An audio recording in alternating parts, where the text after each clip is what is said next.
के इस लेक्चर में हम एक ऐसे केस को समझेंगे जहां cinema, crime, public emotion, media scrutiny, victim dignity और क्रिमिनल लॉ के टफेस्ट प्रिंसिपल एक साथ टकराते हैं। ये है 2017 actress abduction and sexual assault case, जिसमें मलयालम एक्टर दिलीप, जिनका ऑफिशियल नेम प्रोसीडिंग में कई जगह पी गोपालकृष्णन एलियास दिलीप के नाम रूप में आता था, एक बहुत सीरियस एलिगेशन का सामना कर रहे थे। ट्रायल कोर्ट ने 8 दिसंबर 2025 को उन्हें एक्विट कर दिया, लेकिन डायरेक्ट परपेट्रेटर्स को कन्विक्ट किया। इसलिए ये केस सिर्फ एक सेलिब्रिटी केस नहीं बल्कि क्रिमिनल कॉन्स्पिरेसी लॉ का रियल लाइफ क्लासरूम है। सबसे पहले कोर्ट डिटेल समझ लीजिए। ये trial principal district and session court Ernakulam में चला। वर्डिक्ट प्रोनाउंस किया श्रीमती हनी एम वर्गीज ने। केस नंबर था SC118 ऑफ 2018 और टाइटल था state of Kerala versus Sunil NS alias Pulsar Suni and others.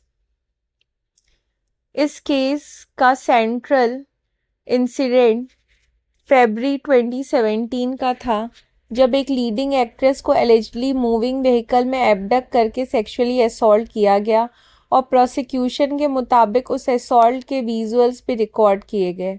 इस केस का सबसे पहला ह्यूमन डायमेंशन समझना ज़रूरी है। सर्वाइवर एक एस्टैब्लिश एक्ट्रेस थी और इंसिडेंट के बाद जो ट्रॉमा उन्होंने फेस किया वो सिर्फ फिजिकल या मेंटल हार्म तक लिमिटेड नहीं था। Media pressure, online victim shaming, moral policing, public gossip और सेलिब्रिटी इकोसिस्टम की पावर डायनामिक ने इस मैटर को और भी पेनफुल बना दिया। क्रिमिनल ट्रायल कोर्ट में चल रहा था, लेकिन पैरेलल ट्रायल सोसाइटी और मीडिया में भी चल रहा था। अब फैक्चुअल बैकग्राउंड। प्रोसिक्यूशन के मुताबिक 17 फरवरी 2017 को एक्ट्रेस को टारगेट किया गया। प्राइम एक्यूज माना गया सुनील NS एलियास पुलसार सुनी को। बाकी एक्यूज पर execution, assistant, abduction, sexual assault और कॉन्स्पिरेसी के रोल असाइन किए गए। दिलीप को एक्यूज नंबर 8 बनाया गया। प्रोसिक्यूशन की थ्योरी ये थी कि डायरेक्ट असेलेंट ने क्राइम को एग्जीक्यूशन की, लेकिन उसके पीछे जो लार्जर रिवेंज ड्रिवन कॉन्स्पिरेसी थी उसके मास्टरमाइंड दिलीप थे। यहाँ से क्रिमिनल लॉ का सबसे इंटरेस्टिंग पार्ट शुरू होता है, डायरेक्ट क्राइम प्रूव करने की चीज़। लेकिन किसी इन्फ्लुएंशियल पर्सन को मास्टर कॉन्स्पिरेटर के रूप में प्रूव करना बिल्कुल अलग चैलेंज होता है। कॉन्स्पिरेसी रेयरली ओपन में होती है, यूजुअली डायरेक्ट रिटन और अग्रीमेंट नहीं होता।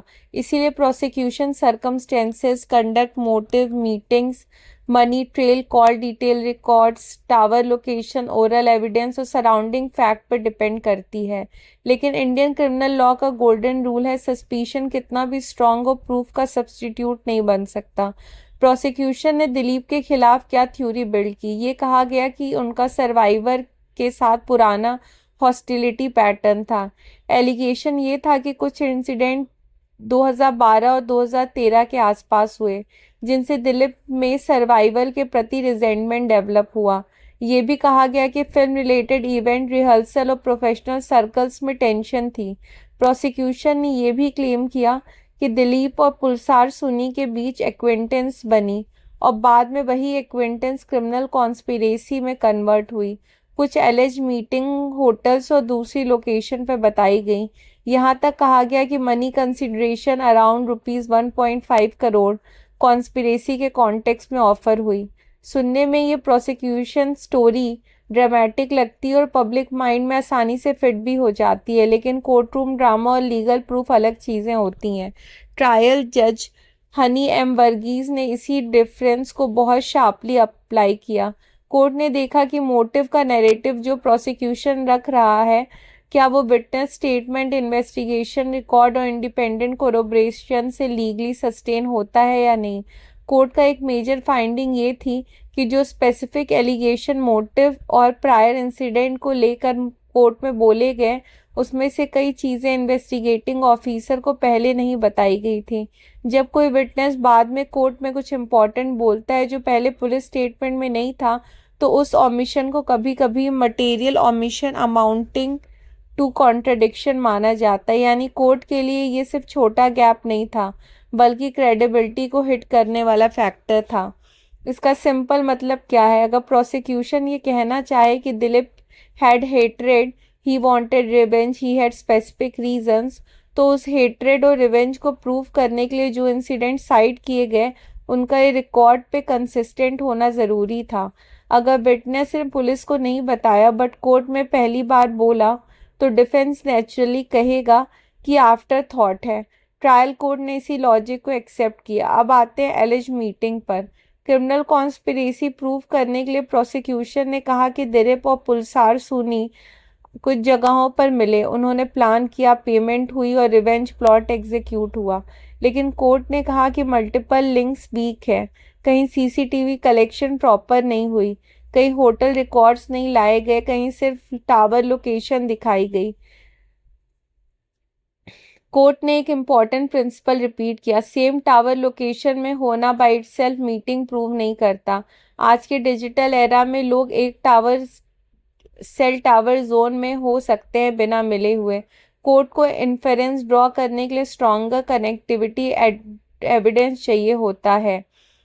एक और लीगली सिग्निफिकेंट पार्ट था डिस्क्लोजर और रिकवरी एविडेंस। प्रोसिक्यूशन ने कुछ डिस्क्लोजर दिलीप की कस्टडी के दौरान दिखाए, लेकिन कोर्ट ने टाइमलाइन कंपेयर की और नोट किया कि कुछ इन्फॉर्मेशन इन्वेस्टिगेटिंग ऑफिसर को एलिजिबली डिस्क्लोजर से पहले ही पता थे।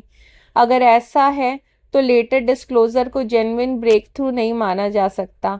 कोर्ट ने इस वजह से कुछ महाजर / रिकवरी रिलेटेड एविडेंशियरी वैल्यू पर डाउट एक्सप्रेस किया।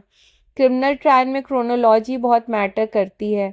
अगर इन्वेस्टिगेशन का प्रॉपर ट्रेल ही इनकंसिस्टेंट लगने लगे तो रीजनेबल डाउट और डीपन हो जाता है। तो 8 दिसंबर 2025 के वर्डिक्ट में क्या हुआ? ट्रायल कोर्ट ने दिलीप को एक्विट कर दिया, साथ ही एक्यूज 7, एक्यूज 9 और एक्यूज 15 को भी एक्विट कर दिया। लेकिन एक्यूज 1 से एक्यूज 6 इंक्लूडिंग पुलसार सोनी को कोर्ट ने कन्विक्टेड होल्ड किया। ये पॉइंट बहुत इंपॉर्टेंट है। कोर्ट ने ये नहीं कहा कि क्राइम हुआ ही नहीं। कोर्ट ने ये भी नहीं कहा कि सर्वाइवर का इंसिडेंट डाउटफुल है। कोर्ट ने एसेंशियली ये कहा कि डायरेक्ट परपरेटर्स के खिलाफ एविडेंस सफिशिएंट है, लेकिन दिलीप के खिलाफ कॉन्स्पिरेसी चेन लीगल स्टैंडर्ड के हिसाब से प्रूव नहीं हुई। ये क्रिमिनल लॉ का नुआंस्ड पेस्ट है। एक ही केस में कुछ लोग कन्विक्ट हो सकते हैं और कुछ एक्विट, क्योंकि हर एक्यूज के अगेंस्ट एविडेंस अलग वे का होता है। पब्लिक परसेप्शन ऑफन बाइनरी होता है, या सब गिल्टी या सब इनोसेंट। कोर्ट ऐसे नहीं चलती। Court evidence accused wise assess करती है।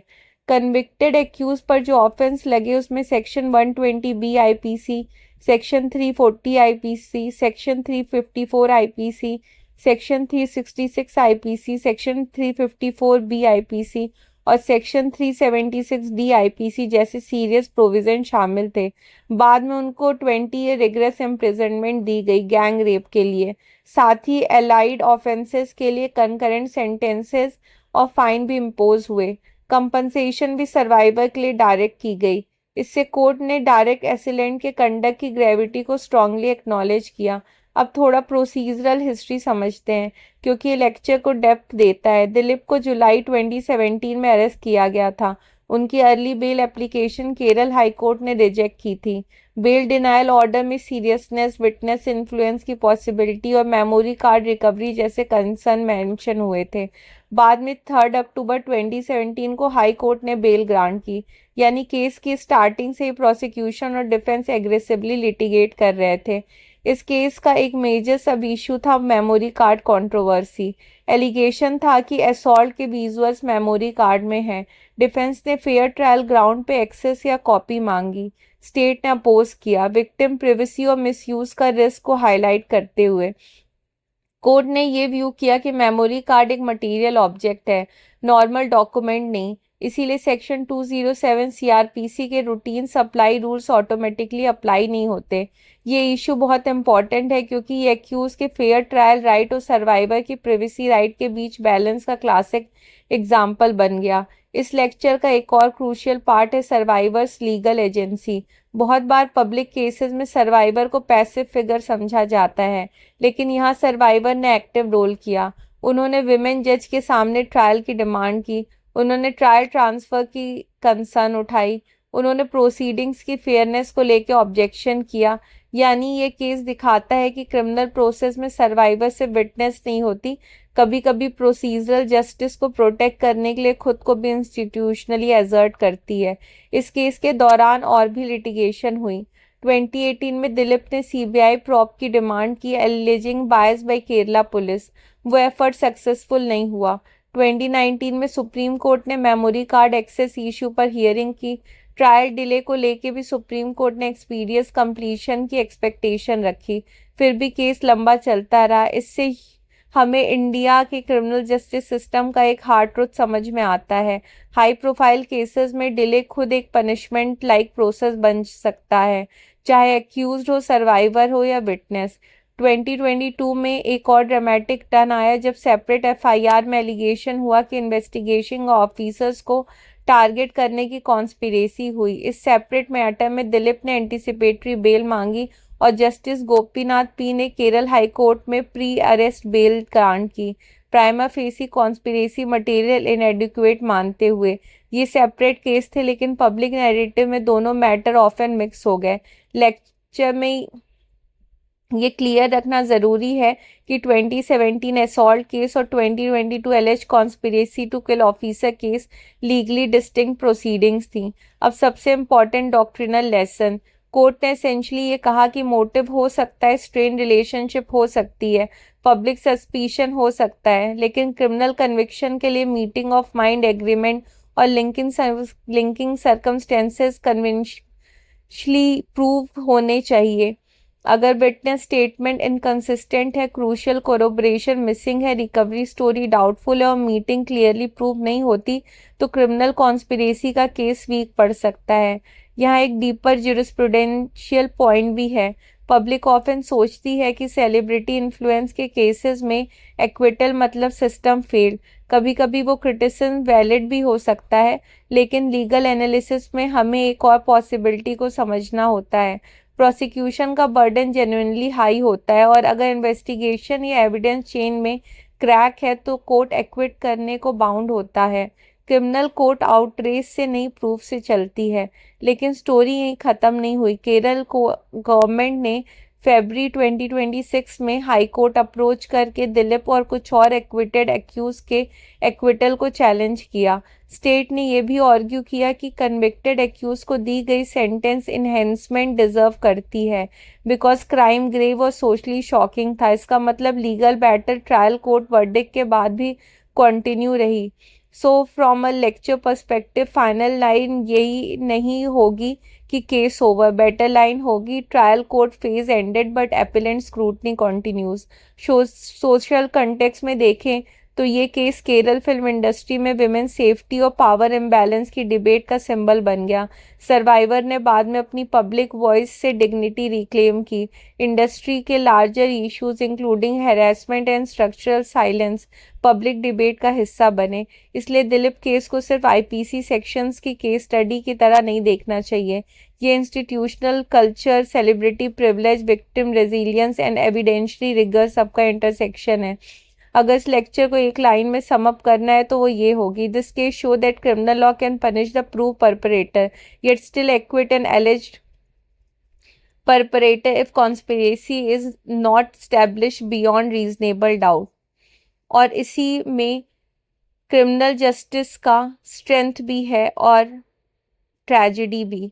स्ट्रेंथ इसलिए क्योंकि कोर्ट प्रूफ के बिना कन्विक्ट नहीं कर सकती। ट्रेजेडी इसलिए क्योंकि कभी कभी पब्लिक और सर्वाइवर को लगता है कि लार्जर ट्रुथ कोर्ट रूम में फुली कैप्चर ही नहीं हो पाया। लॉ स्टूडेंट, लिटिगेटर्स और पब्लिक के लिए इस केस का फाइनल लेसन सिंपल है बट पावरफुल है। Motive is not enough, suspicion is not enough, but public belief is not enough. In criminal law proof is everything. ये था एक्टर दिलीप केस का detailed legal breakdown. Courtroom evidence, conspiracy law, survivor justice, celebrity trial और criminal jurisprudence के बीच का एक difficult but important chapter. Law come legal analysis, understanding law beyond headline. अगर आप चाहें तो प्लीज़ हमारे चैनल को लाइक शेयर और सब्सक्राइब करें and don't forget to press the bell icon.